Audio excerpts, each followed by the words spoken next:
name is Notepad and I write games for fun. So what are we doing today?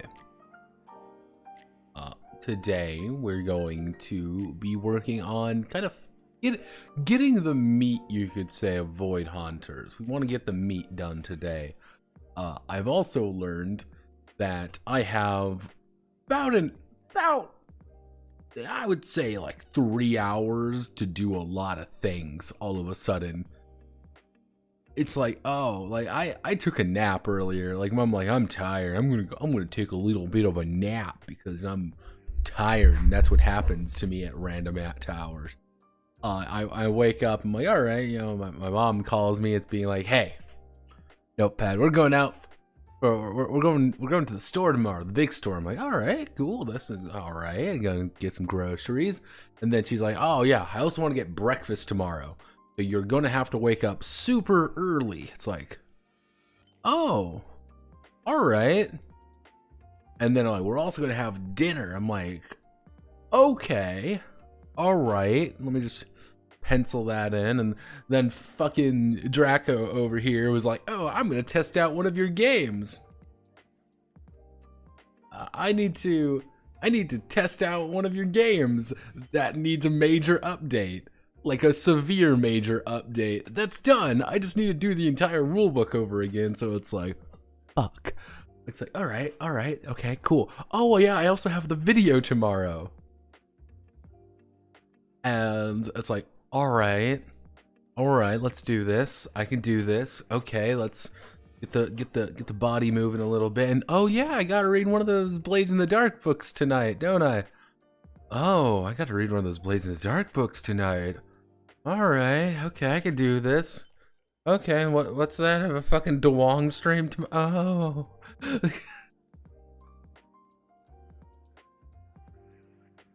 Oh. No. This is what happens to me sometimes is I'll get very tired. I don't have any reason to know why I get suddenly like really tired. It's like my body just grinds to a halt. And it's like, all right, let's get going. And then it's like, I'm going to lay down for a moment, and then it's over. It's Jover. Usually I got to get another like kind of kick in my step a little bit to get things going again, but yeah, all right, gamus. If I can see because I smudged my glasses. Generally speaking, I've been thinking about Void Hunters quite a bit today. And I've come to two conclusions about Void Hunters, one of which is that Void Hunters is going to be more like a war game on top of an RPG, if that makes sense. Or more of an RPG on top of a war game. I think the basic concepts are going to have share a lot with wargaming, which isn't a bad thing, but I also realized something very quickly, which was there aren't actually that many space war games either.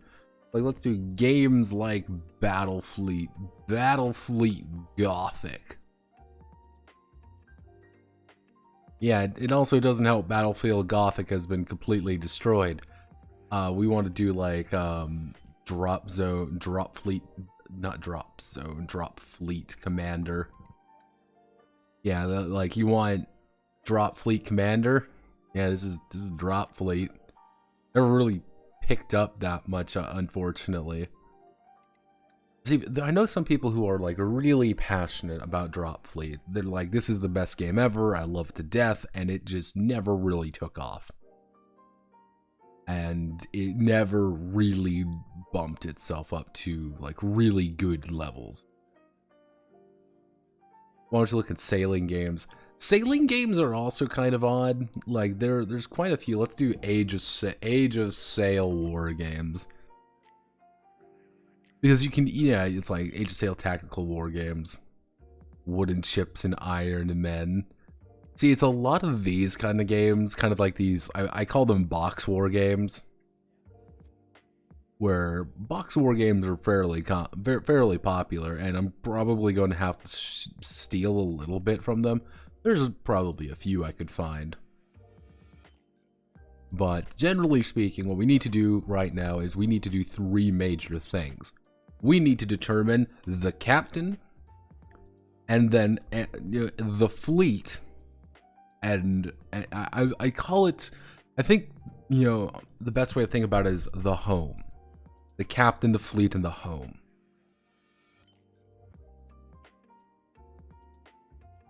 Generally speaking, the captain is who, this is kind of like who we're going to be playing as, so we need to kind of determine something about them.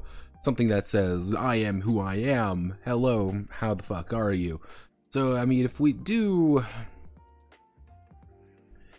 we rest this right here, being like, we'll call it just the captain. So we have the captain, the fleet, trifecta thing, because they're all gonna, oh, come on. These are all gonna be kind of working together in that regard. And then the home. We'll work with the captain first. Generally speaking, the captain needs to play into the fleet a lot more. And then, which is, this is, I'm going to say, like, this is going to be the cycle.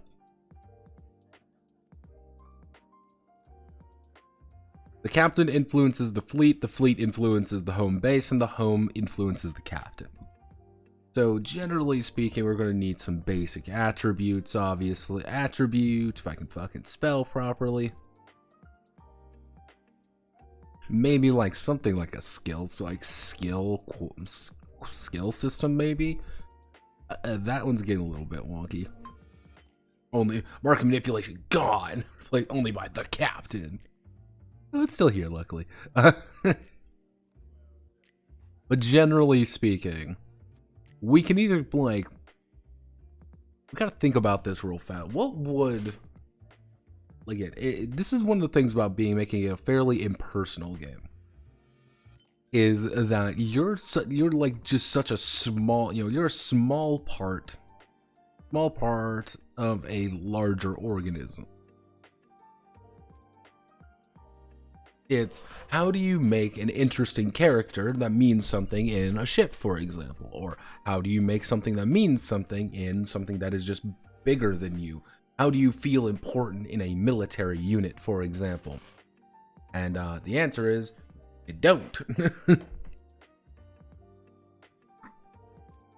I've been experimenting with this for quite a while at this point. But let's think. I mean, if we need to do something like that, because the most immediate comparison, let me see if iron caskets even pull up. No, not. So you can go drive is iron caskets. This is the most immediate comparison, is iron caskets, and in turn Hive Fleet, which is the idea of being like the commander themselves aren't actually that impressive. These are their 4 stats: authority, operations, tactics, and warfare. They aren't exactly the most detailed of individuals, but that's also not the point. The point is the battles. I mean, the optimal solution would, the simplest solution would just be do this. But we also, what we need to do actually is determine what we want to do for a system.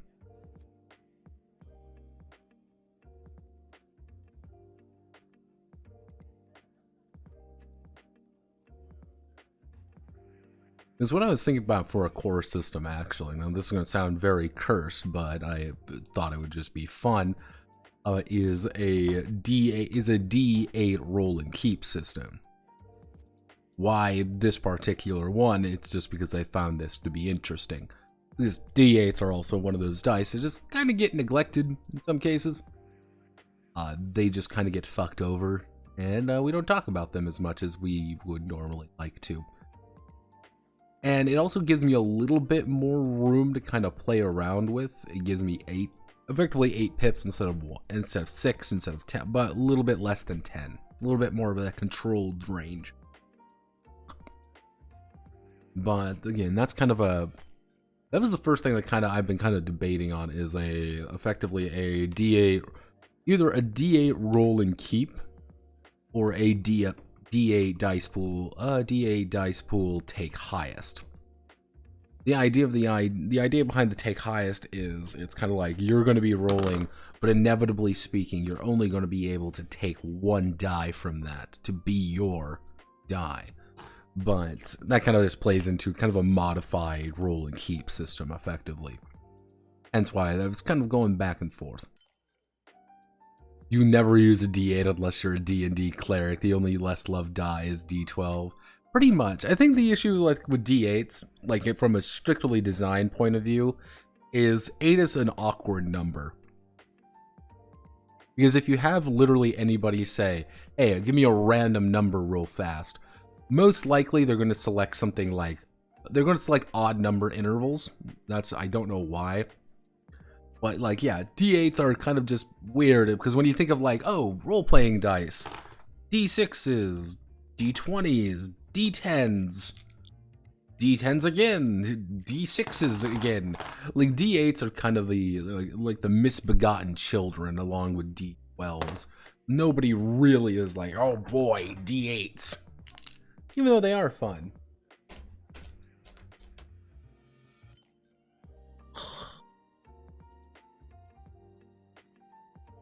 Years of clerics have conditioned me to love them. Yeah, again, that's why I was thinking about it like a D8 roll and keep system. With a big idea being more along the line of like... more of like the line of like fortune rolls, more than anything. Just the raw idea of more relying on random chance rather than sheer, sheer luck. So it's what we could do maybe is the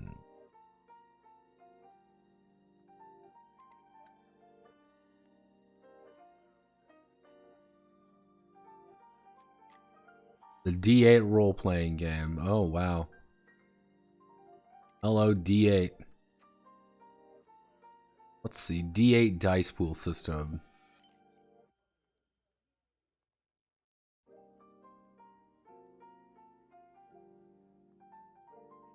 Let's see.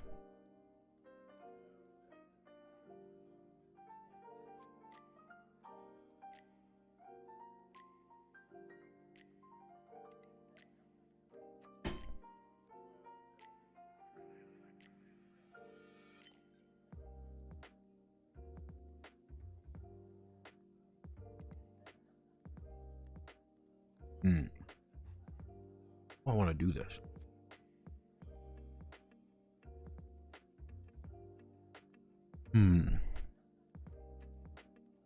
Maybe roll like a... if you want me to get really cursed, you want me to get really fucking cursed here, maybe do it something along the lines of the number of D6, maybe like the number of D8s being rolled.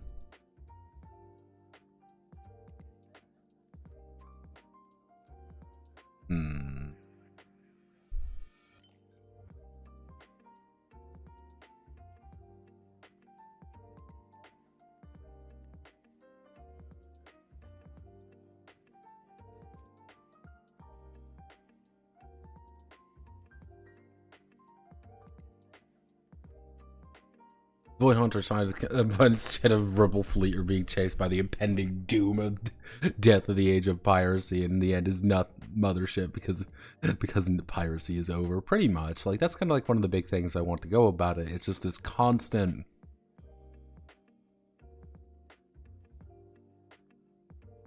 Well, that's gonna be an idea.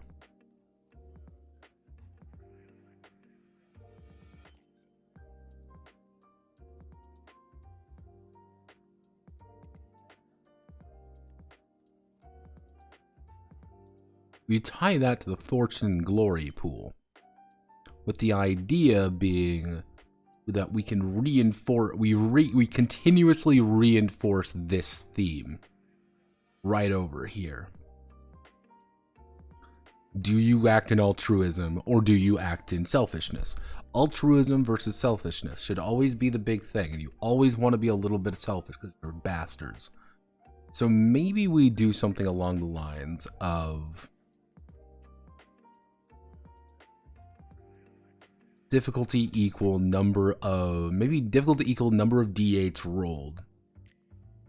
With like easy being like 5, actually easy, we'll do like easy, medium, hard, which would be something like 3, 5, 3, 1, which is the idea that you need to roll under attribute, maybe?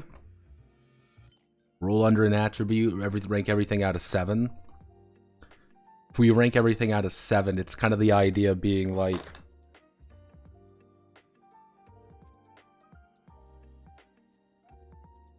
it's gonna be a really stupid. Let's see. D8s. Okay, there's one D8. You think you would think I'd have these things planned out already, but I really don't. D8 or a D10? That's a D20. Like, I have this giant like crate of like little bag of dice. I bought them wholesale, and do I just pour it all out and search? All right, everybody. ASMR. Notepad goes through his fucking dice collection looking for D8s. Move everything over here, including my deck. I still need to do a card RPG one day.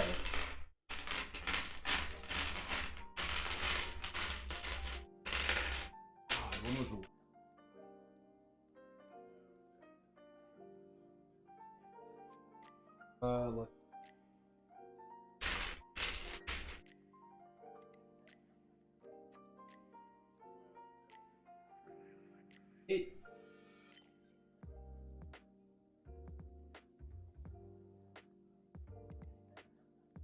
More.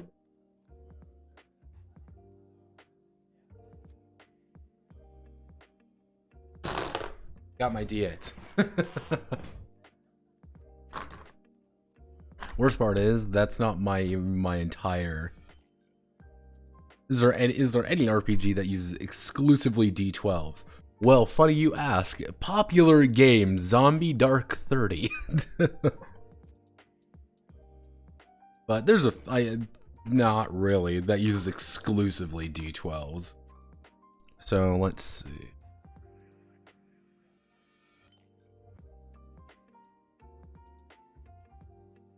So you always have a chance of failure. So let's think. Let's say I have an attribute of 4. And I'm rolling we'll say a medium check, 3D8, I roll. And I rolled a 4, 5, and a 3. I would have scored 1 success. Actually, I would score 2 successes because I have a 4. So I scored 2 successes. If I have more dice, that means it's more likely to succeed. But you can also just roll fuck all. However, the big thing here is, let's say I'm rolling a hard check, I can draw from kind of the initial fortune pool. This is everybody's collective fortune on this run, and add it to my own. Things go well, cool. If things go poorly, well... Yeah, no, that's actually a fully D12 game.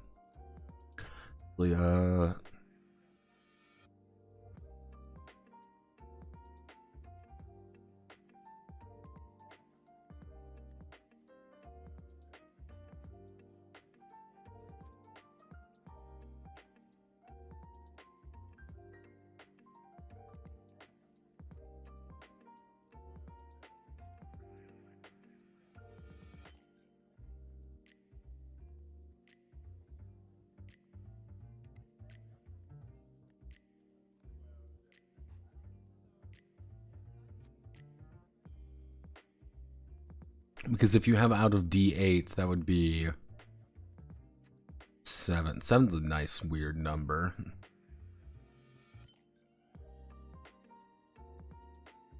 I guess it would be called a roll and keep. Let's see.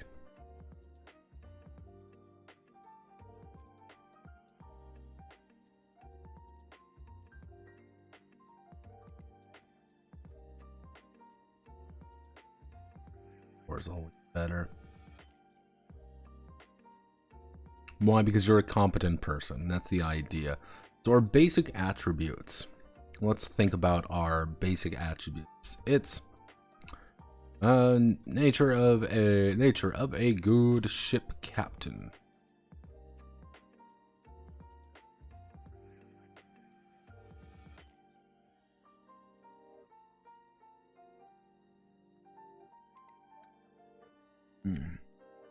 Let's think. Let's think. Think. Because what I was thinking about something is just the more along the how do you approach a situation? Because most of these are going to be, you can almost say they're going to be a little bit derived from the attributes. Hence, I was thinking about something like aggression and, you know, aggression, defensive, you know, tactical, and thoughtful or something. That was like one idea for them. More along the lines, because again, the captain feeds the fleet. That's the idea. The captain is simply a small part of the broader fleet. You know, i.e., your ship. They are important to it. They play a fundamental role. Because in Star Sector, actually, again, I'm going to reference Star Sector quite a bit. Actually, we don't do skills. Again, if we kind of reference Star Sector a little bit, mostly they come under 4 different categories: combat, leadership, tech, and industry. That's kind of the idea.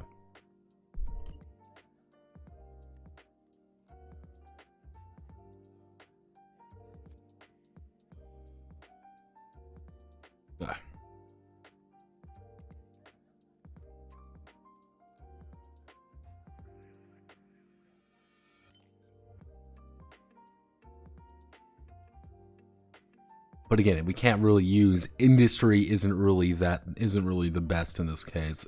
Technology, I guess.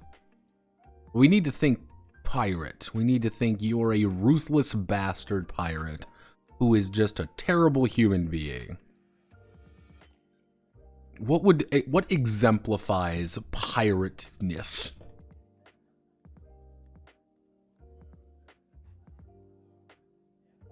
Virtues of a pirate. The pirate code.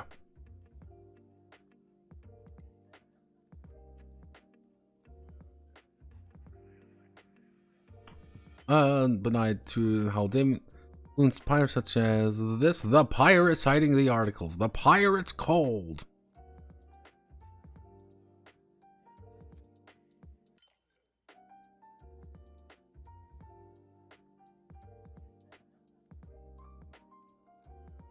Musicians to have rest on the 7th, but the 6th, none without special favor.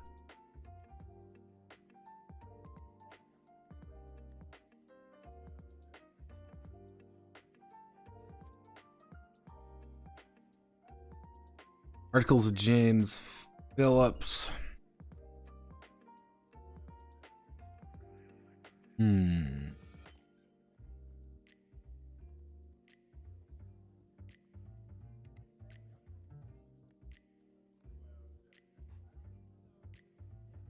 What would you call what makes a good pirate? Freedom and independence.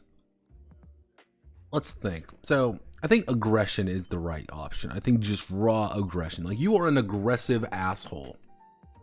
You're both kind of aggressive as a person, but you're also kind of aggressive as just how you pilot your ship. Because all of these need to translate to how you pilot your ship. How do we represent, again, let's just think about this, raw. Okay, let's just think about this. We're going to do we need the kind of the combat-y, more aggressive. That's the big one. We're going to need something more along the lines of our tech. Kind of our tech plus scrap stuff. That's kind of the idea. Being like, this is you being smart. Your ability to... Actually, what we can do, instead of having like raw attributes, we change it to... Maybe, again, we have something like scrapper. Scrapper has its own term. Because a scrapper means, you're a fighter, a quarreler. Say if I want to, I can do shipbreaker, which is more along our tech angle. You know, it's your ability to be a shipbreaker. You break apart ships, you use it to your own stuff. We use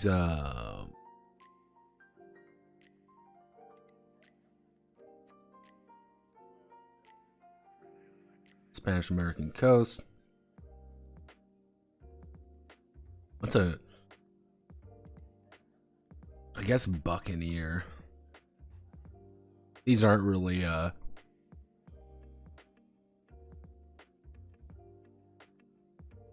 that's your aggression angle. That would be also your I wouldn't necessarily say captain, because you're always going to be the captain of your own fleet.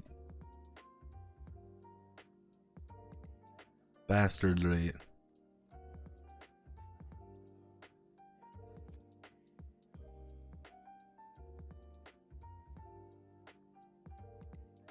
So bastard is mostly your I guess you can say it's going to be kind of like your negative charisma. This is your raw intimidation factor. This is, people are scared shitless of you if you have high bastard. The ability is more of like your positive charisma.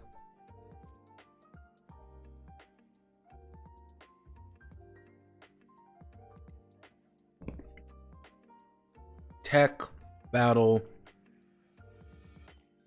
I'm a bastard, you know, like, fuck you, I'm gonna do what I want. Again, if you want to intimidate somebody, you want to roll it, you want to have a high bastard. If you want to convince someone just to hand over the stuff and no one gets hurt, everything's fine, nobility is better. Having a mixture of both is a good idea because, again, you're pirates. I mean, some people are going to want to fight, some people aren't. Do you have overwhelming force? Being a bastard is going to get you what you want faster. Do you have maybe an equal force, but you don't want anyone to know? Maybe being a little bit more noble is the best option.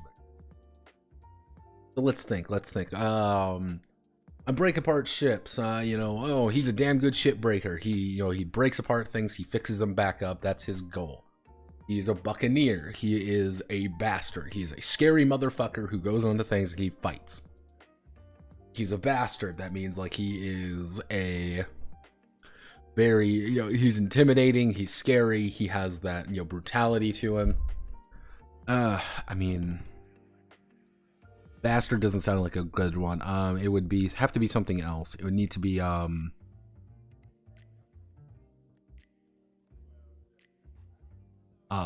wait a second. I know another good word for it.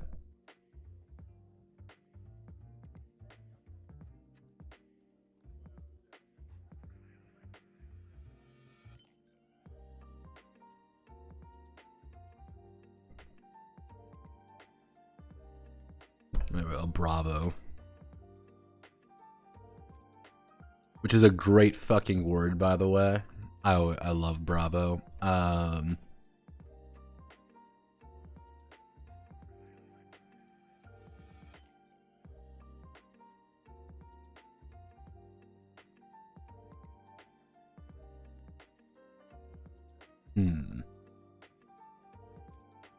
Moving man knowingly buys stolen goods.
He's a ship-breaking bastard.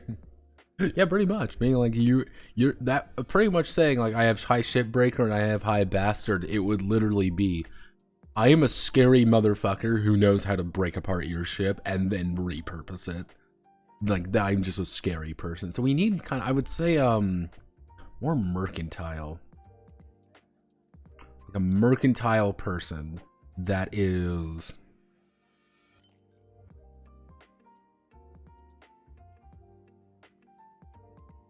there has to be a term for it. Merchant criminals. Merchant acquire, we're merchant funds. Merchant frauds. What am I thinking of? What am I thinking of? What am I thinking of? It would be not fraud, because again, this is the idea of just selling goods. It's just like you just have good. Now that would be a terrible one. I mean, if we go under just having 4, there feels like there needs to be another one. I feel like there should be 2 more, because we have the tech angle, we have the aggressive angle. We kind of have the positive and negative charisma, because that's what being a pirate's really all about. It's about having the wherewithal to do things. It would be...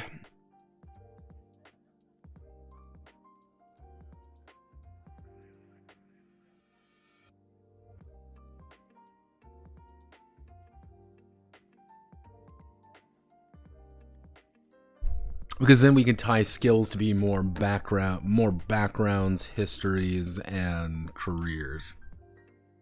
Because no man is born to be a pirate. That's kind of the idea.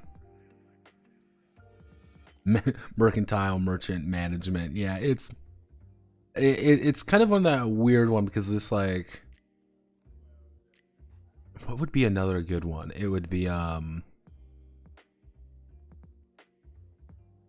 trying to think of what would be another good idea. Actually, he's gonna get a memed on.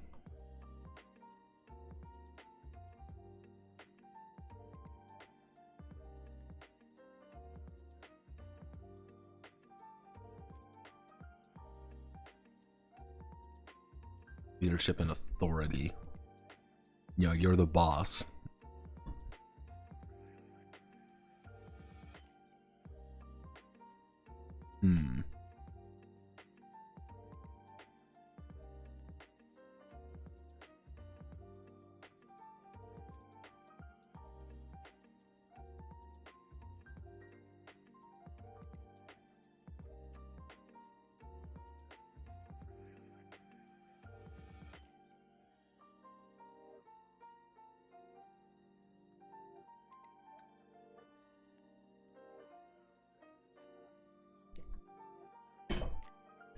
Yeah, okay.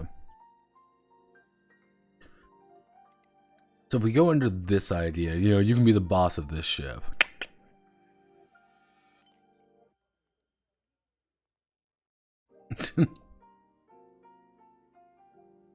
Yeah, it's kind of like the idea of being like you are what would be a good, you know, underboss.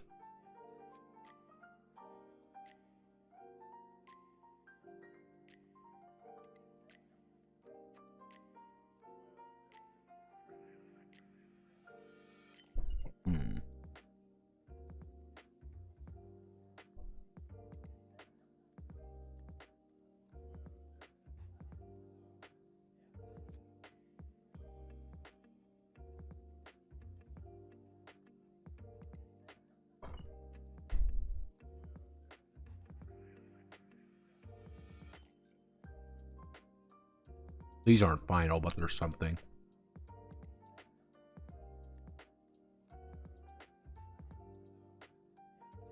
So more along the idea as being like,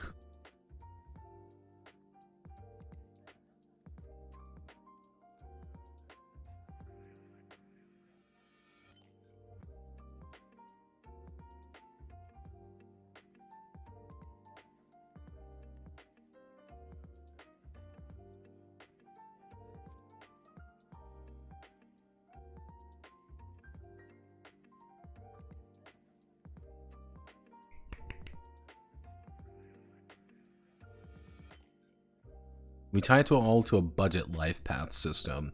Maybe we do something along the lines of maybe, again, what we can go is with the rogue trader method, in which the rogue trader method is pretty much, you, as you can see by my lovely squares, you pretty much have to go down the list to certain degrees. So, I mean, you cannot deviate super far from whatever kind of like your birth, you could say. You can't deviate far from it unless you kind of go out of your way to do it. And what we could do is we can tie this to your base stats more than anything. You tie it to your base stats, and that also kind of indicates what backgrounds, histories, and careers you might end up with. Because that's going to say, hey, this is who I am. You know, I worked for, you know, I was military. Because I'm military, I have a high buccaneer. I have a high boss.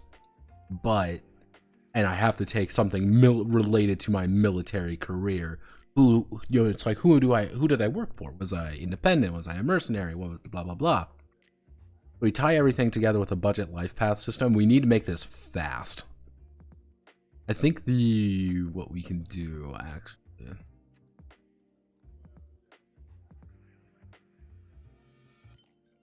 What we can do is we can do like the average is about 3 to 4.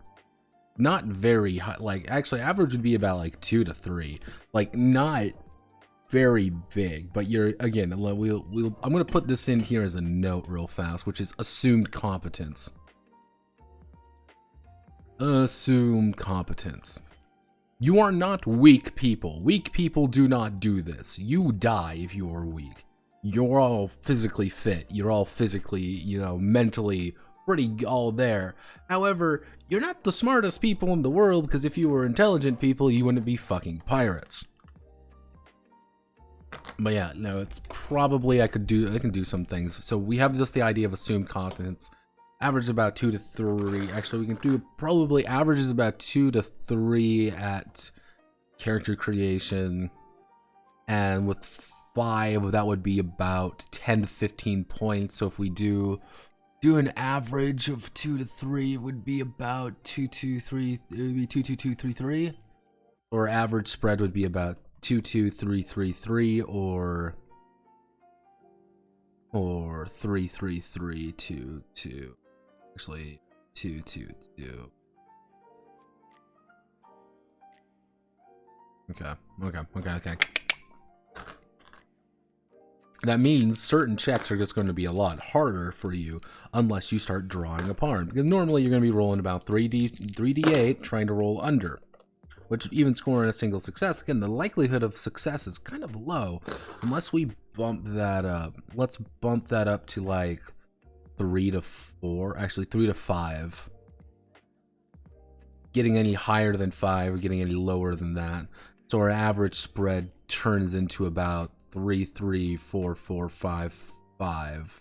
Actually, something like this. Like you're gonna have like one thing you're pretty good at, 2 things you're mid at, and 2 things you're not great at.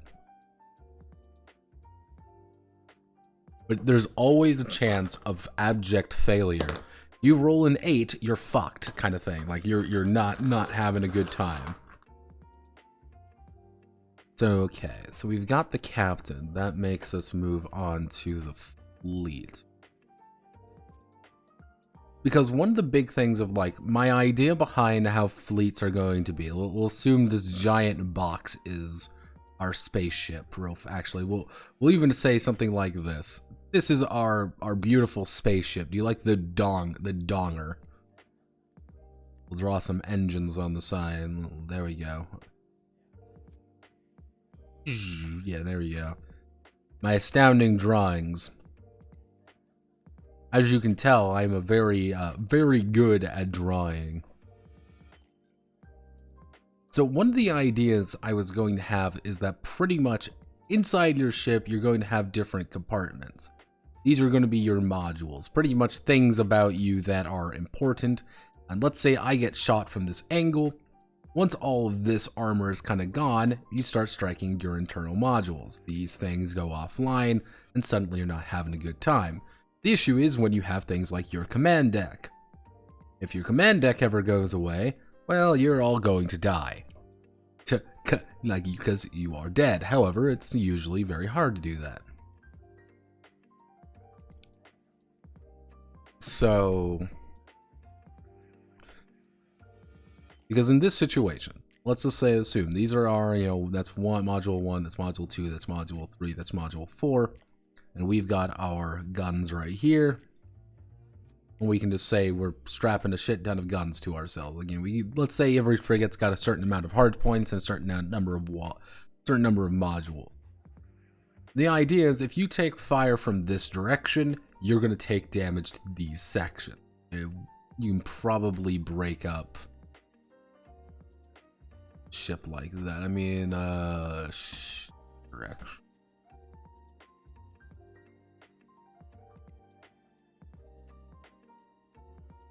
So, I mean, if we go strictly, we can do bow, starboard, port, stern.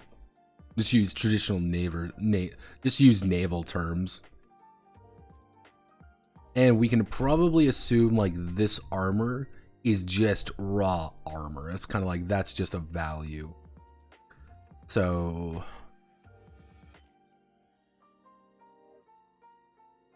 Again, this might look like I'm a schizophrenic, but, there is a method to my madness. So if we assign everything to these ones, it's like getting attacked at certain angles means something. Larger ships. I think I'd use the square tool. Larger ships, on the other hand, have their own issues. Things start getting subdivided. Because then it becomes a lot smarter for, the enemy to target certain aspects of it. Do you want to target the back half of this ship that's kind of hard to defend, or do you want to go for something like this? Because if this gets cut off, this gets destroyed some kind, everything below it also gets destroyed. So using for bigger ships, you want to obviously do that, and all about angles. And then, okay, so hard points, let's divide things into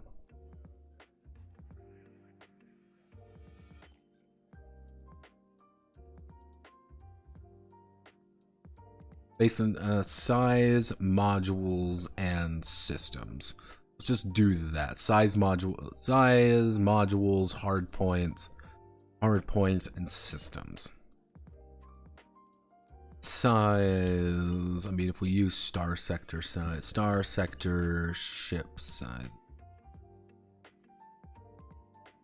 there are frigates, destroyers, cruisers, capitals.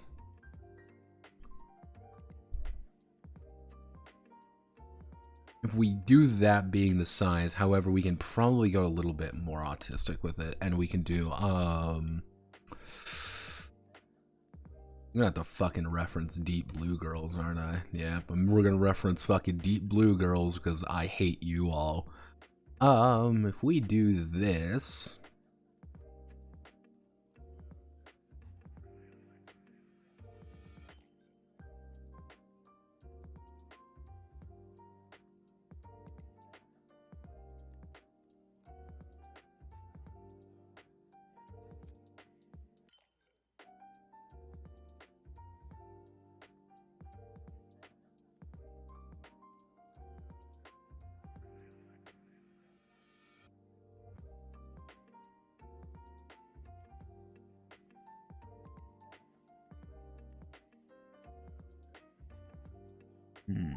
where is it?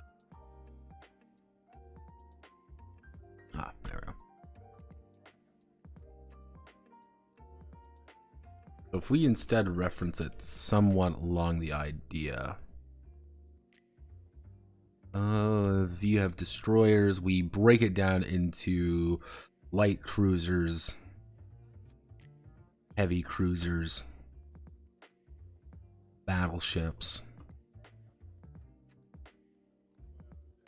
We can do probably, we wouldn't be capitals. I guess we can shift that into just capitals proper. Frigates,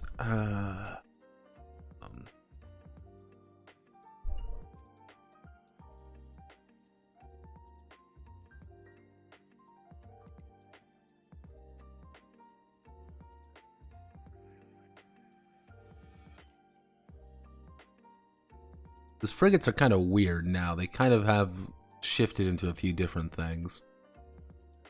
Because the idea behind it is frigates are small, maneuverable, but fragile.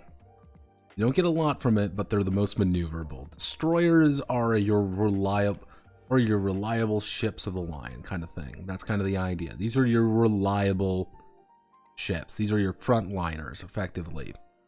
Most standard type. Light cruisers are the pretty much the last of the heaviest light ships.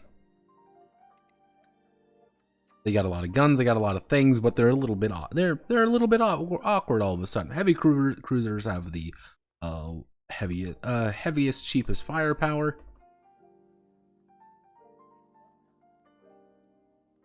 And finally, capitals are your super duper awesome death machines.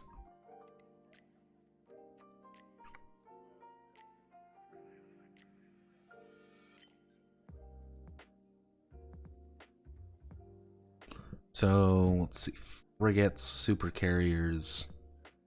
Do you break carriers into their own thing, or do you just call them the various different types of? I guess we'd reference auxiliaries. But no, if we go under, this is sizing. This is just ship sizing. Actually, so ship sizes. Ship sizes class.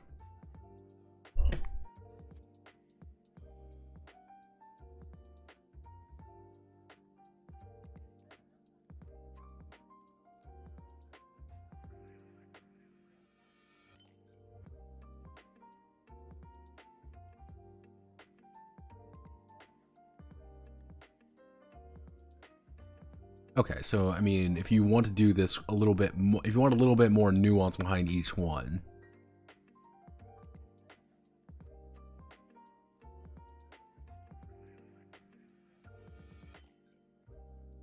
then we can probably break it down, being like, this is the battle cruiser, which is smaller than the standard capital. Yeah, the battle cruiser is technically smaller than the. It's kind of like you call it like a sub capital.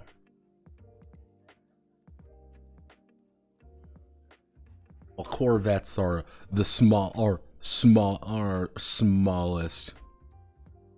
but reliable.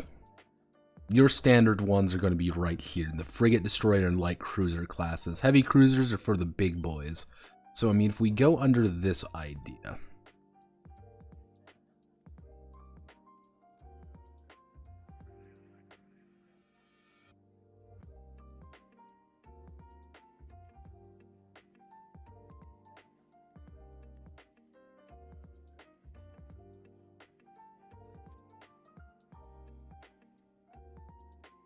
So let's see, based on size, modules are the main meat of the ship, enabling specifications and upgrades.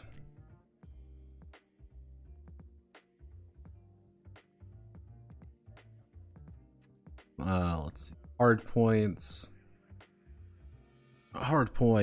equals guns, missiles, fighter, or kind of fighter bays. Actually, it would be guns, missiles. It should pretty much just be defense slash offensive weapons. That's all hard points are. They're just weapons.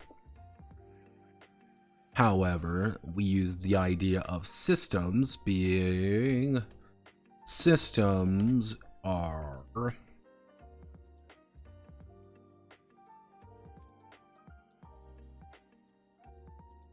our internal operations kind of thing. I guess size is going to determine your hull as well.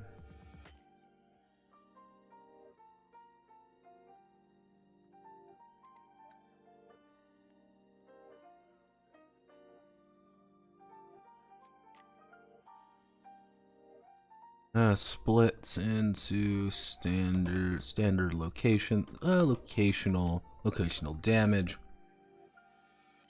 So if your hull, so for example, let's just make this is just a sample idea. let's say we want to make the Don Quixote, which is going to be a we're gonna say it's going to be a light cruiser. The Don Quixote, a light cruiser. It's going to have a hull. It's going to have a actually.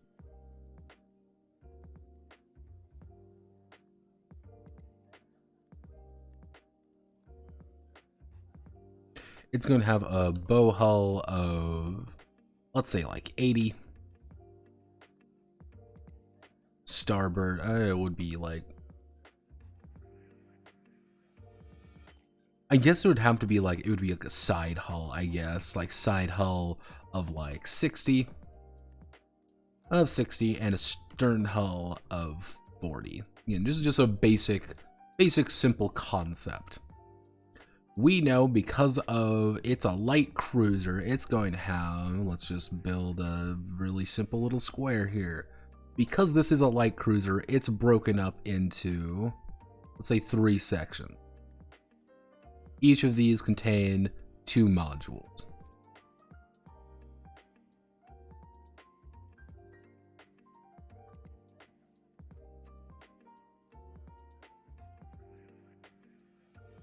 Each of these contain 2 modules.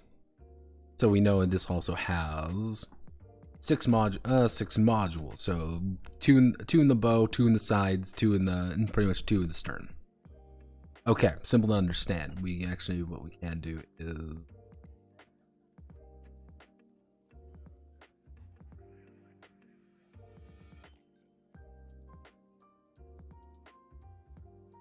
so this is kind of like how the ship is going to be looking.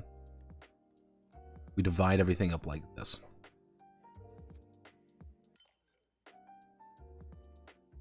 Now, obviously, what we can do as well is kind of edit this how ships look, so you can place different modules around, make them a little bit more interesting. But again, we'll use basic squares for right now because that's simple to understand, and simple is good right now.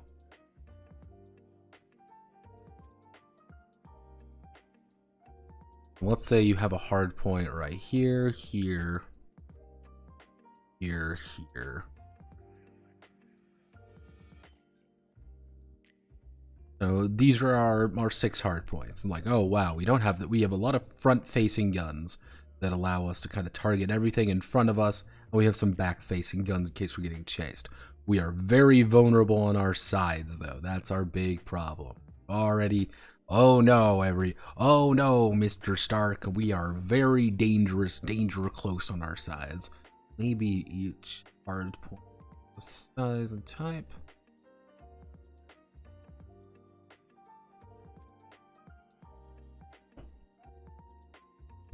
So if it's like a large missile, you can slap a large missile. If it's a heavy laser, it's a heavy. You can slap a heavy laser in it.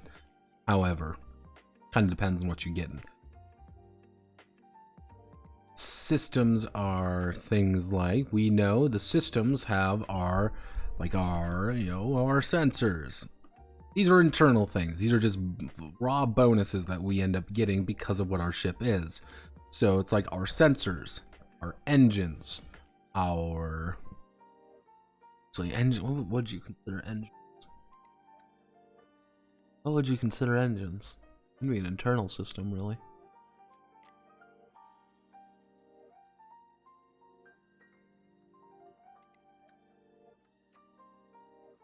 I'll think on that.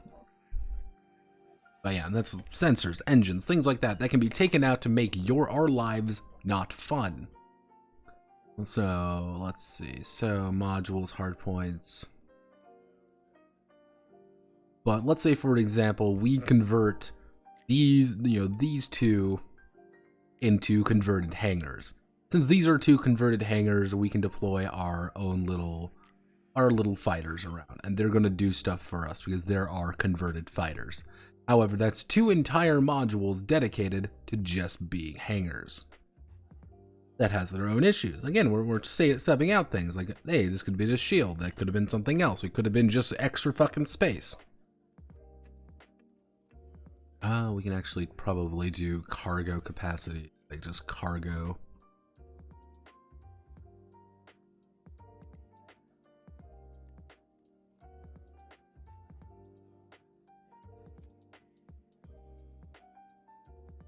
I'm going to tell you all right now. This is Oru Crony's Lo-Fi BGM. This is a Hololive. Yeah, this is a Hololive music. Because I can do that. I like this one. Crony has the best theme, in my opinion. It's very relaxing. There's some I've listened to, I'm like, who the fuck? What the fuck? This isn't relaxing at all. Because one of the big ideas, this is like the big thing, because you see all of this shit right here, what needs to occur at one point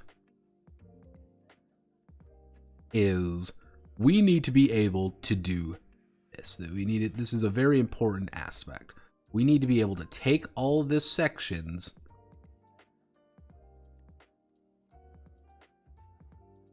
and remove them.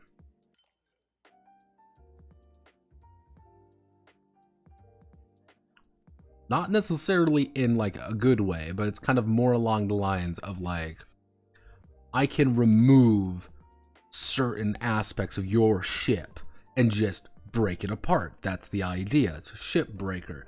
And it's like, okay, we want to convert this entire, we want to tear off the front end of your ship and sell it, to scrap it. We also want to convert the back end to scrap. However, we don't know what to do with the rest of your cargo. We don't really know what to do with all these hangars over here. What are we going to do with the hangars? Nothing, because they're fucking converted hangars, but we can steal all your fucking shit, your fighters. We just have to scrap this entire section. There's nothing we can do with it. However, we can steal your guns. We can take your modules. We can take some of your modules, depending on what they are. We're ripping out your engines, for example. We're tearing out your sensors. It's kind of along the idea of being like every single aspect of a ship should be able to be torn apart. You have to be able to disassemble everything. Notepad revealing his crippling VTuber addiction. Here's a fun fact about me, everybody. From your local neighborhood tabletop VTuber, Notepad on here. I don't actually watch many VTubers. I don't. Let's see. There is I watch Pippa every now and again because Pippa's funny, but Pippa can be really fucking annoying other times. She's weird. She reminds me of a few people back in like fucking high school. Like, it's hard. It's weird with her. I also think she's also very much appealing to a very certain crowd, and I think she's putting on a little bit of a show for it. There's this Japanese woman I listen to every now and again. She sings a lot. Her voice is very nice. Can I tell you her name? Absolutely not. But she's very nice. Anytime she's on, I listen to her. There is Lollyfox Trucking. Yes, Lollyfox Trucking is a fun, exciting adventure. All she does is play Euro Truck Simulator, and it's dead silent. She's just this fox girl, and she drinks Pepsi and drives the truck. And it was like, well, this is cathartic. I was like, well, what more do I want in this world?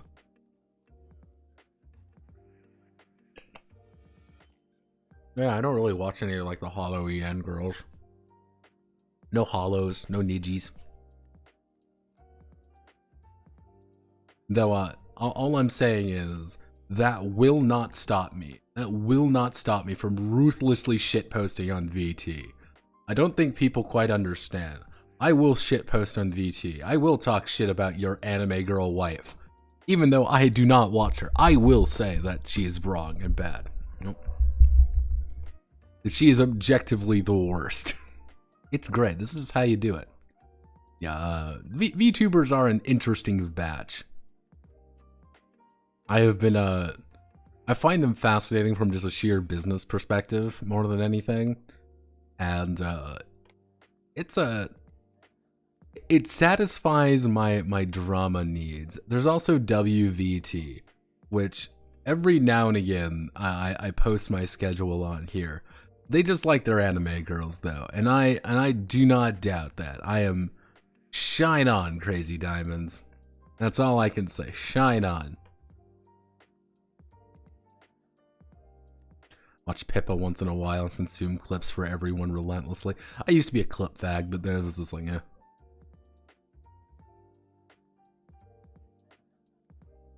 VT is 100% the most psychotic cult-like mind-broken board.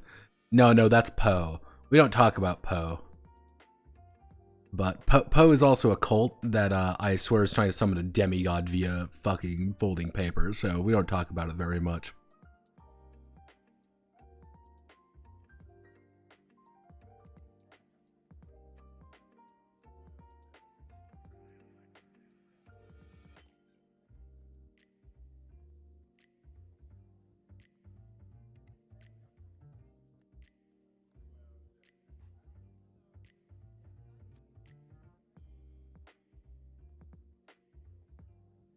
Scrap is reliable.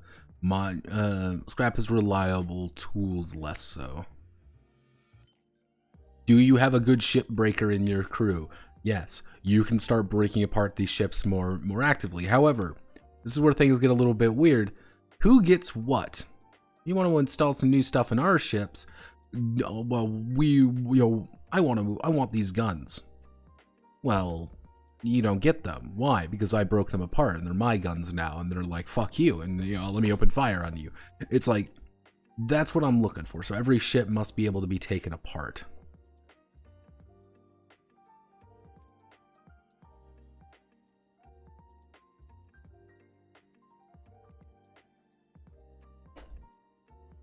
Okay.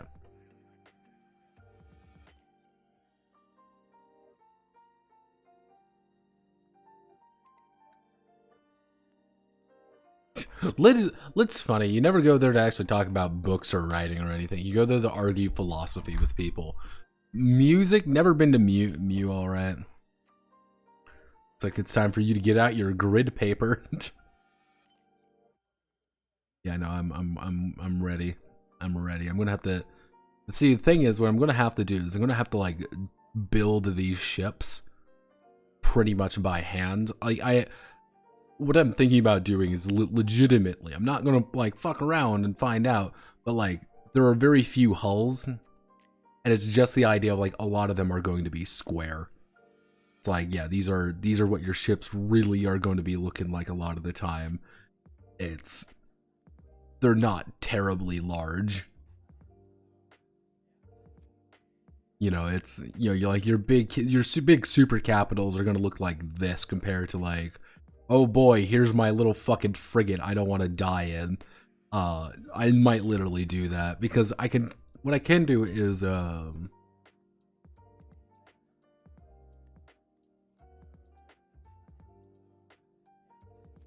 see, I can just base them. I can just say I'm inspired by Legend of the Galactic Heroes and kind of how rectangular, how angular the ships actually are in there's the except the Brunhilde, of course. You know, how these ones are kind of formatted and how they look. And just like, that's just what they kind of look like. But that has its own issues.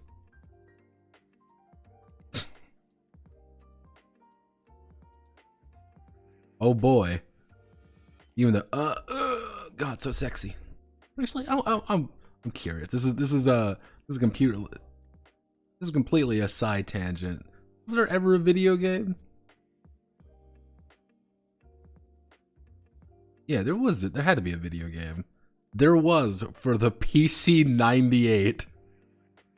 Oh. Legend of the Galactic Heroes 4 for the PC 98. What?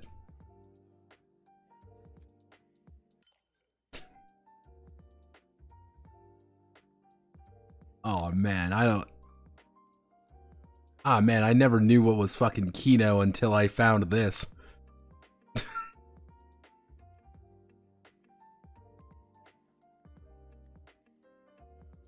mean, now I'm curious. NES, you can play the NES version of Legend of the Galactic Heroes. Oh, come on. You don't want to play the SNES version of Legend of the Galactic Heroes. Let's see, Sony PlayStation. There's the Windows. Okay. 2008, there was a...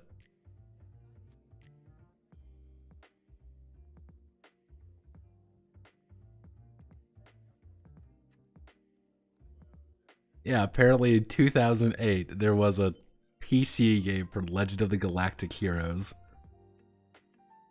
Looks like it was entirely in Japanese. There's 3 internet connection, Xbox 360 controller, strategy only in JP, of course. It's like a strategy game. Jesus Christ, this looks like it appeals to my autism horrifically. Web browser. There's a web browser game. Oh boy, everybody. It's my gotcha. It's my finally. my Legend of the Galactic Heroes gotcha game. Finally. Oh wow. You ever just see something just fucking cursed? Like, you ever just see something completely just agonizing? I don't know, like, what the fuck? I would be able to reference something here, but now I'm just curious.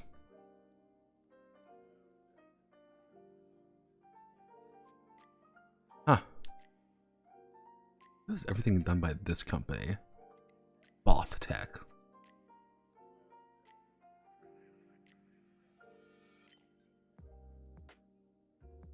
Huh. Learn something new every day.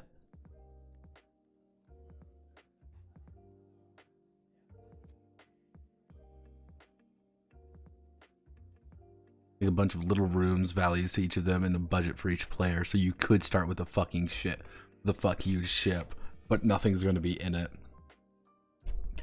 It's one of those things. Again, like, I have to say, like, again, my uncompromising position is every player will have a ship. That's why I'm thinking, like, a vast majority of them are going to be like square in nature. It's like, okay, you're going to have like 4 or 5 rooms effectively, and you're going to be starting with a very certain number of, like this, for example. This might be like a starting fleet, for example, and if we, divide everything down the middle properly.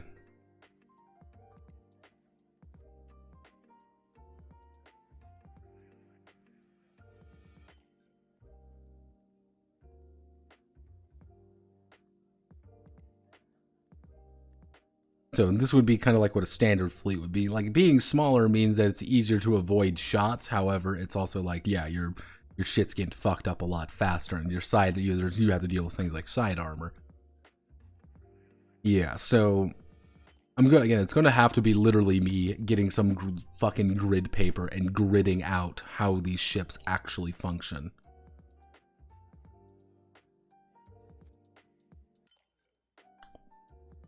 That could also work too. I mean, I guess in theory here, I'm gonna have a pen. Do I have my pencil around here? I don't have my pencil. Fuck.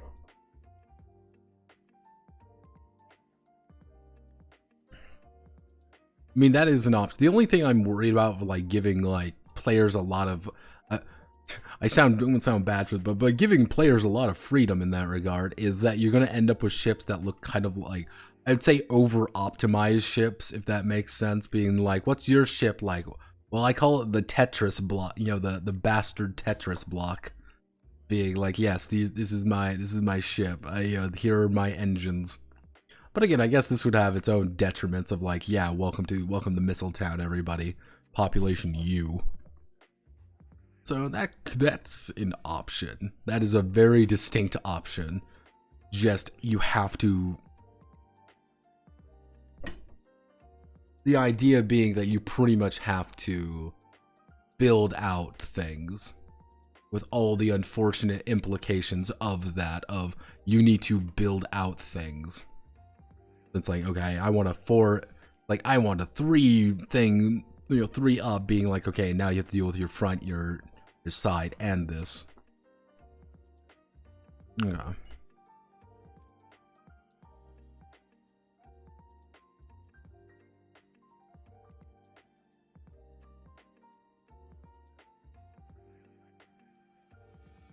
This is the Rogue Trader game where I ran where players collectively decided they would min-max to start with a capital ship, but they had one puny gun. The more value a room is, the more complicated the layout it is. I guess that could work. I mean, if you go under the like concept of like, you effectively, God, what game was that? Oh fuck, that was a game. That's a game. I know it is. It's a fucking. Oh, ethical. What have you done? I distinctly remember there's this video game. What would happen is like you would have a ship, and what you'd need to do is almost like Tetris fit in various sections. So your ship would end up looking something like some horrific abomination by the end of it, because you just would have to fill out certain sections, and you would like almost be forced to lose sections just to unoptimize and not being able to put it down there correctly. But you'd get some pieces that would look like fucking this, and it's like, cool, you know, manage this goddamn Tetris block all of a sudden, or like manage these like giant ass blocks, and you're like, well fuck, now I can't like put anything over here. That's a cursed fucking idea. That's a game. That's a fucking game, and I know it. If I can find that game, oh god,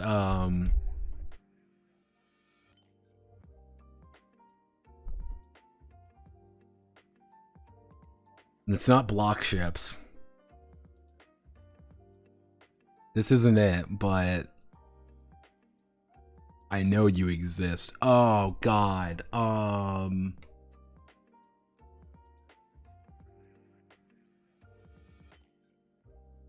like Kerbal.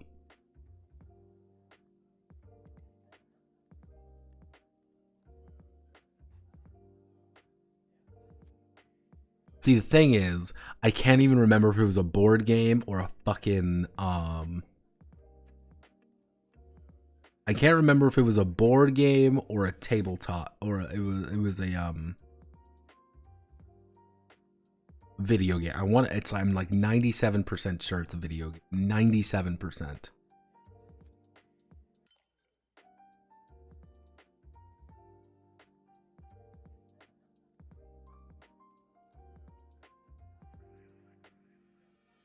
Oh, I'm losing my mind. I know it exists. Like,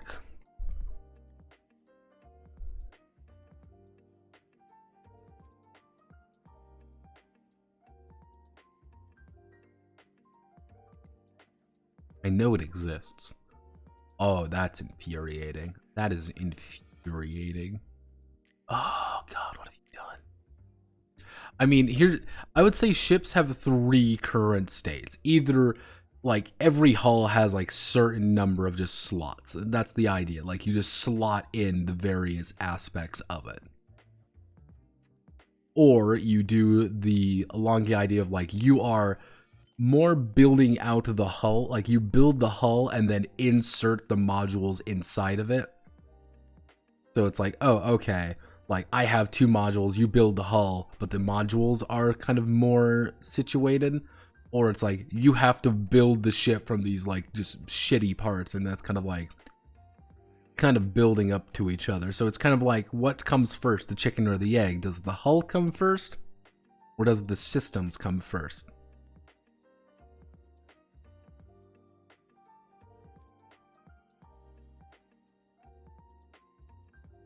I'm gonna have to think on that one. I'm really gonna have to think on it.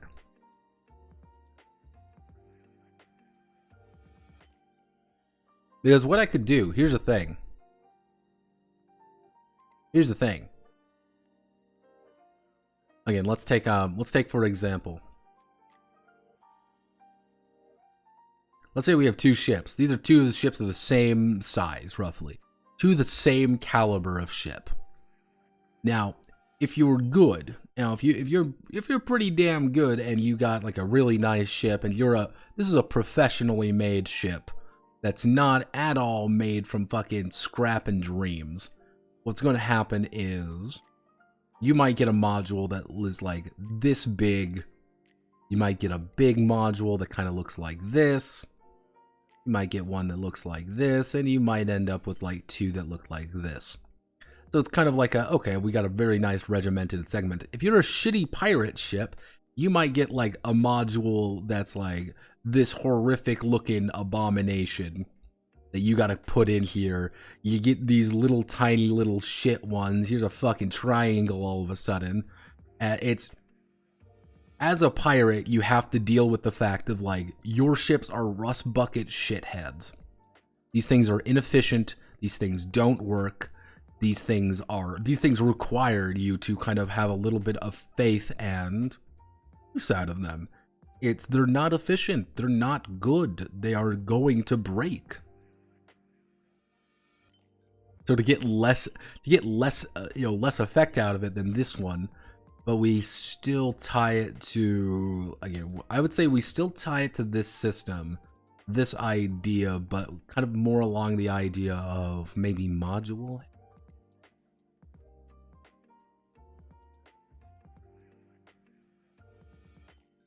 Or we split it up to be like hull versus actually we could call it to actually what we can have is hull versus integrity. So like if you run out of hull, you can still get shot, but the problem is it's going against your integrity at this point. So for example, on this case, it's like, oh, well, my integrity is that not only is this entire module fucked right now, but it's like, yeah, no, congratulations, like you're hitting internals now rather than just hitting armor. So there's probably a better name for it somewhere.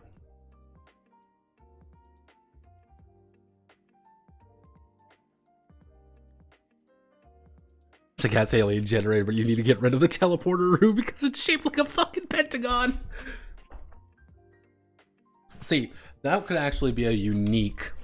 See, fun fact, that could actually be a very unique way of doing different modules from different companies for different things, because it could be like, okay, here is a, here's a module, for example, like, I say, like, here's the module for a ship that is, like, entirely...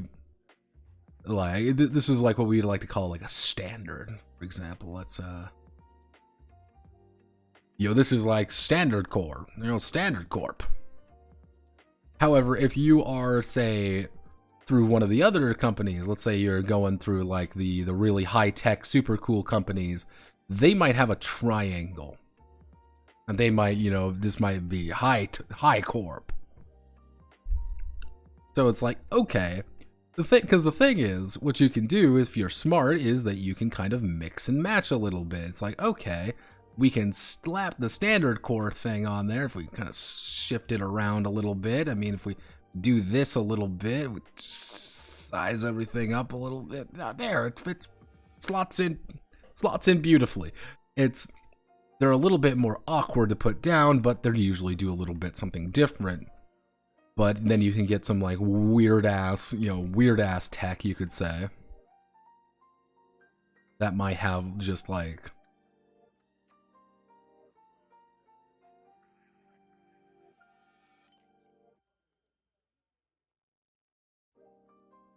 it's like, what the fuck, incorporate? Like, yeah, you now have this like weird ass circle you need to like try to like fit in somewhere in the middle of your ship, rather than being like a nice efficient square, or being like a, we can manage this high-tech thing. It's like, yeah, here's just something that looks completely fucking alien that's hard to manage. This is a game. I hope you know that. I'm not going insane. This is a game. Alright. Again, I think the main thing would be having to sketch out the hulls then. I would say, let's see, how many? 1, 2, 3, 4, 5, 6. Effectively, I have 7. seven classes, and let's say we have,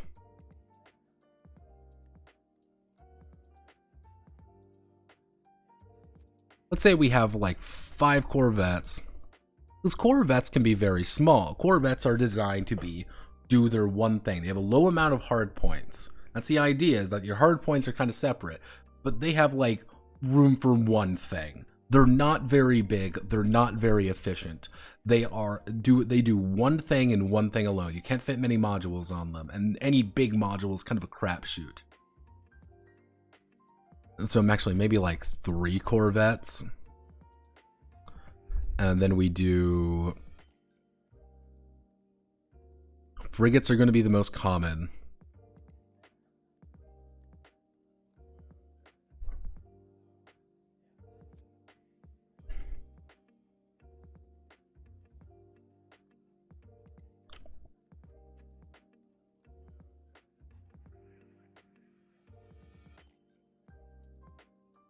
Because the idea is being like, you're going to be able to mix and match a little bit more with these to make them do what you want them to do.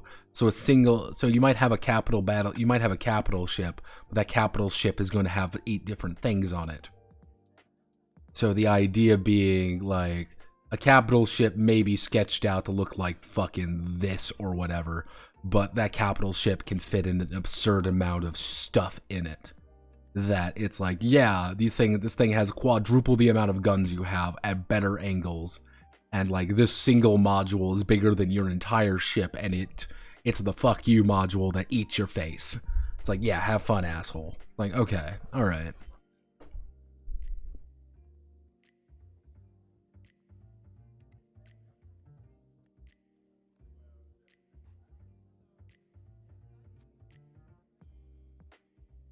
Yeah, that's kind of the idea with the idea of like your rust bucket ships. Now, if I wanted to be a big dick, and I mean an asshole, a real fucking monster of a human being, what you could do with certain ships is just certain ships have damage to certain sections. So it's like, yeah, okay, cool. This entire section of the ship is actually unavailable. You can't put anything in it. It's just that damage. It's over damaged. Or it's like, yeah, that's just not a place that you could put that, because you're a fucking pirate ship. Of course you got section, so it's like, okay, cool. Here's like this entire section that's just damaged. And if I want to be really cruel about things, and I mean really cruel, is like, okay, here's some odd shapes. Like you have to draw you have to end up putting in like a certain thing that looks like this or something. Like, yeah. Okay, this entire section of your ship is unavailable now. Like, yeah, put this triangle in all of a sudden, being like, I don't want to put the triangle in. It's like, yeah, okay, try to fit this in somewhere. Yeah, you want to split it in half? Yeah, you can do that. You can split it in half, but you're still going to have to put down this awkward triangle in the middle of your goddamn house, trying to fit it in there, and then fit all the modules in, while also taking damage. That would be the cruel thing to do.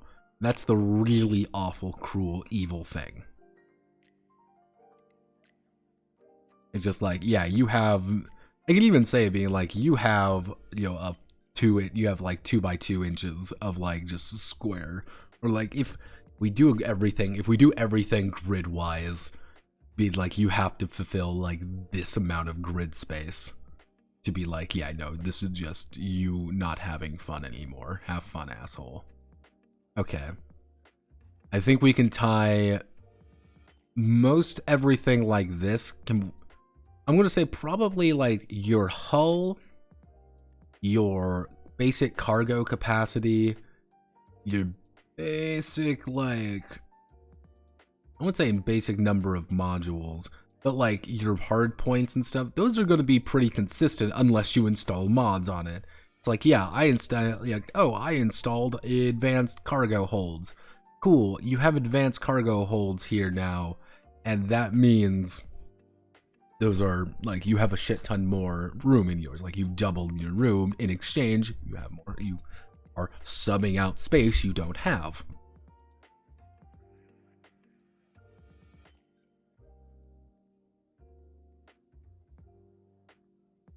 A lot of your budget goes to paying mechanics to change the shape of your rooms.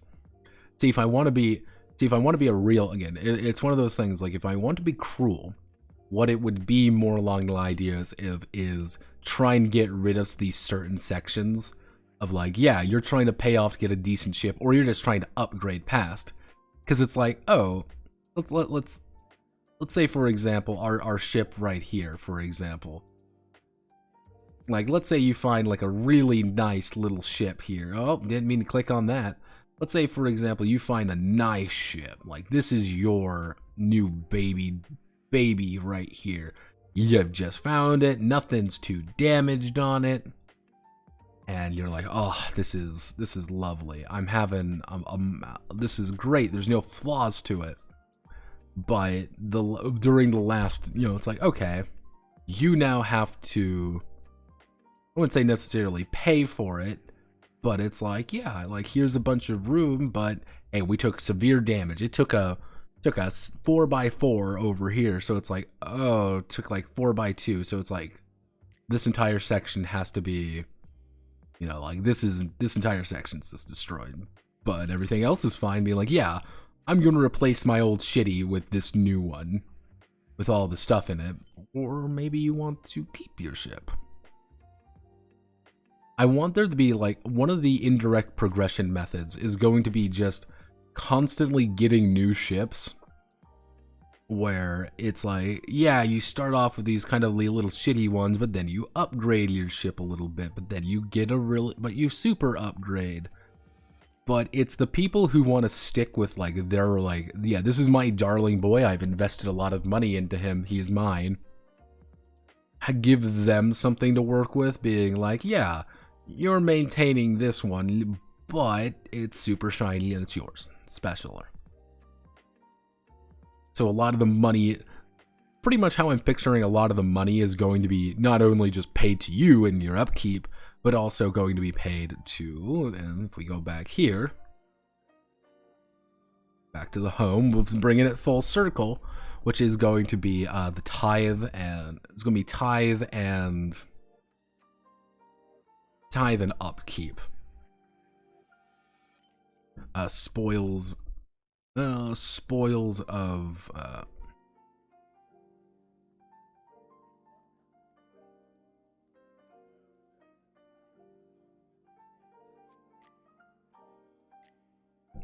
of plunder need to be split out.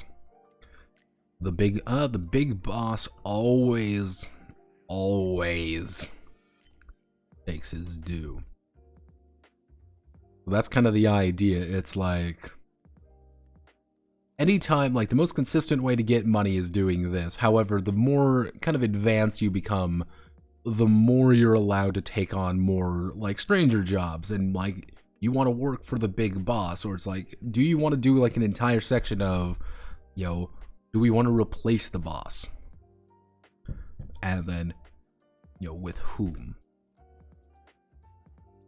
Or do we want to befriend, do we want to befriend the boss for less tithe?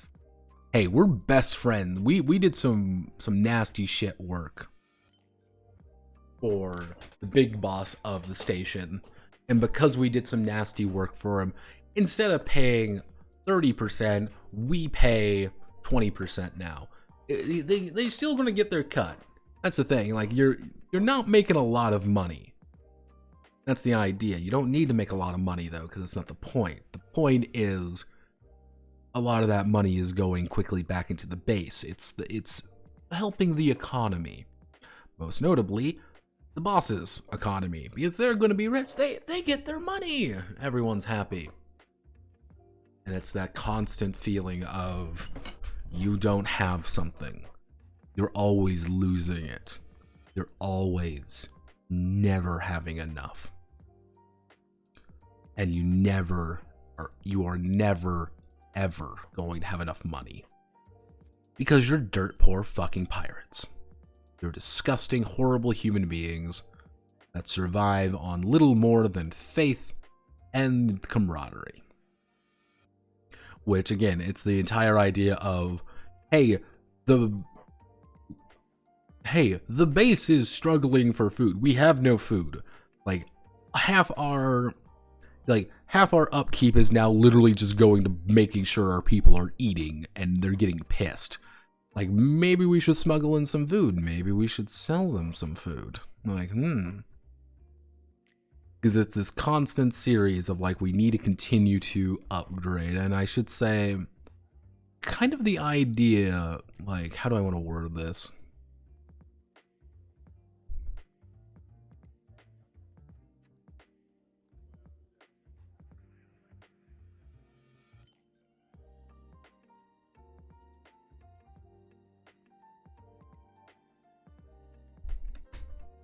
There we go.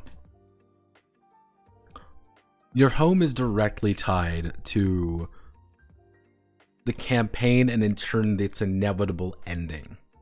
That's one thing I want to kind of emphasize. Your home, we'll use, for an example, I'll use Kataya Skyworks. This place that you go back to constantly, that you know, that's where you met all your friends, that's where you have all your money, that's where everything, there's going to be a time when Kataya Skyworks will fall.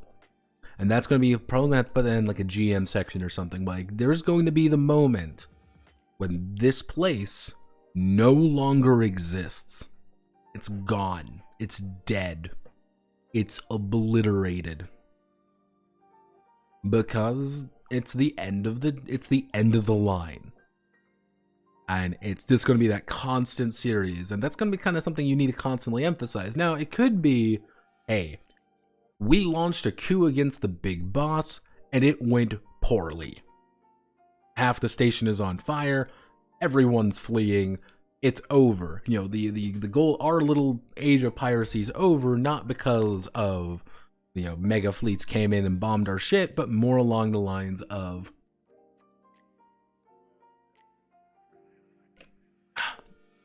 they came in and completely annihilated us. They bullied our shit and we lost. We destroyed our home. We destroyed it. Or it's the idea of, yeah, no, we made a last stand and we had to fight a fucking super capital and we lost. We just got blown out of the fucking sky and we retreated. We just ran. We had to. Because we didn't want to die. And I think that should, I don't want it to be like, here's a completely grim, like, you're always going to lose. Kind of like the lines like, you can make things better. The problem is, it's always the idea of you need to keep it afloat. That end is rapidly coming, but can you come out on top? And will you go down as like a good person? Or will you go down as the bastard who damned us all? And maybe that's a good thing. Maybe you work for one of the factions. Maybe you're trying to work for somebody else. Maybe you got a deal. Maybe this was all according to Cake Coup, and you did it because you actually are just in debt to somebody else and you want out. Who knows? That's kind of the idea. Alright. So, looking at this, I have a good feeling of how to do this. It's going to be a weird game. And I'm blaming you, Ethical, by the way. I'm blaming you entirely for this autism over here. But we're going to... I think I can make it work. Because what I'm going to need to do is literally have a grid paper out. Like, if I were to make a character sheet, the front half would be, here's all your shit. And then on the back half would be the grid paper. Or it's going to be like the bottom half of the character sheet will be literally just fucking grid paper there for you to understand and reference. So it's like, all right, like, this is your ship. Now, getting this on the table, that's going to be a little bit more awkward. However, we can make it work. If anything, what we can do, actually, if now this is kind of a weird idea, but let's say this is our battle map, for example. What we could do is the idea being like, you're just represented by like dots or something, or even like something like this, just like a very basic representation. And when you take damage, it's like you referencing your own little character sheet, and you be like, okay, I've taken damage here, I've taken damage here. Hey, my guns are offline, I need cover, or like I need this. And if I wanted to kind of do the war game routes, it would be more along the idea of it's a non-set movement, if that makes sense. It's you being kind of moving around kind of more freely rather than strictly like you can move along these squares. So it's like, okay, yeah, no, I've shifted myself to this angle, but there's also 6 missiles coming in and my entire hull is dead and I'm going to die. So that's kind of an idea. I did it once before with Sidewinder. I mean, it's not like I can't do it again with this one, which could work for other things. A little bit of A, a little bit of B. Okay. I'm going to call it here, though. Yeah, it is going to be grid paper autism. Again, and what I would be thinking of most likely is everyone is going to be represented probably by like dice or something.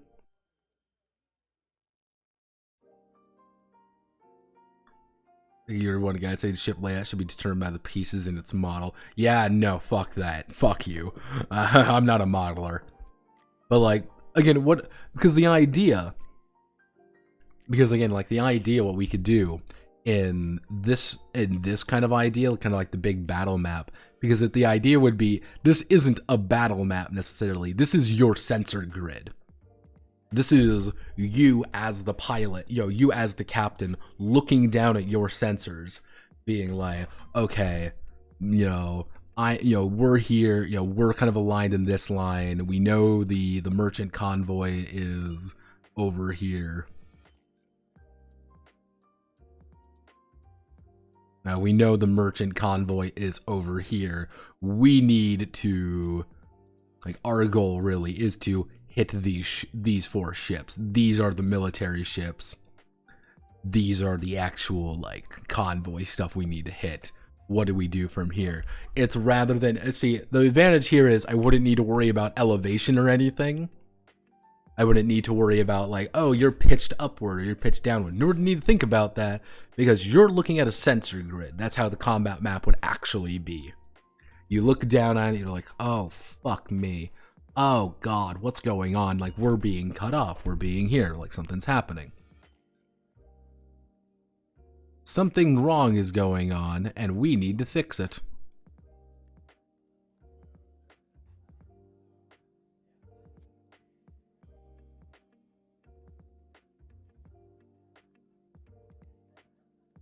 A space pirate junk ship building simulator. Yeah, pretty much it is going to be the junk pirate space building simulator. And about the inevitable end of piracy and you dying horribly. Yeah, so it'd be yeah, okay. We know big scary military ships we may want to avoid, but we're faster, and all we need to do is pour some torpedoes into these guys and run. They're not going anywhere. They don't want to pursue us. So yeah, okay. And we have the idea of constantly upgrading our ships. We always need to constantly upgrade or constantly repair, being like, fuck, what about all these stupid things we don't need? Ah! Yeah, what's our cargo capacity? What do you mean we don't have any cargo? Oh no! Screaming, screaming, pet terror, awful. So yeah, again, I'd say this, I'm going to tell you all right now, this is going to be the hump. Right here. All of this shit, this is going to be the hump. Once we're past the hump, this game's going to be pretty simple to do. Because, this is the entire pilot mechanic. This is pretty simple. I think for combat in, all Odyssey, combat's going to be mostly about you kind of determining positions and things like that. And, making these checks to be more along the lines of yeah, you're a buccaneer. Of course you know how to aim this. You're yelling at people.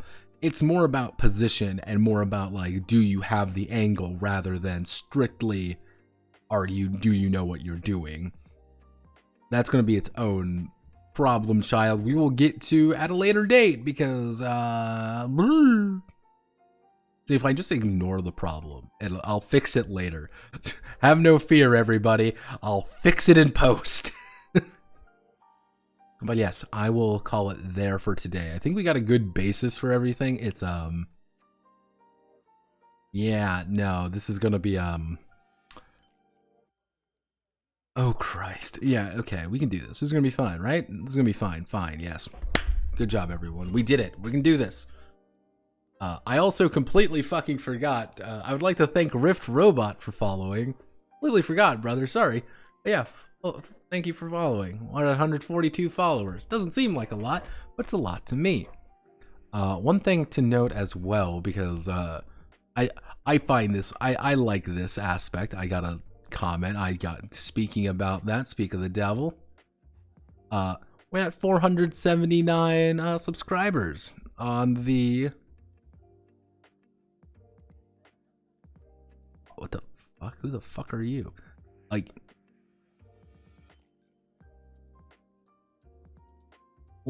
yeah, look, it's we are 479. We're almost at, we are 20 away from 500.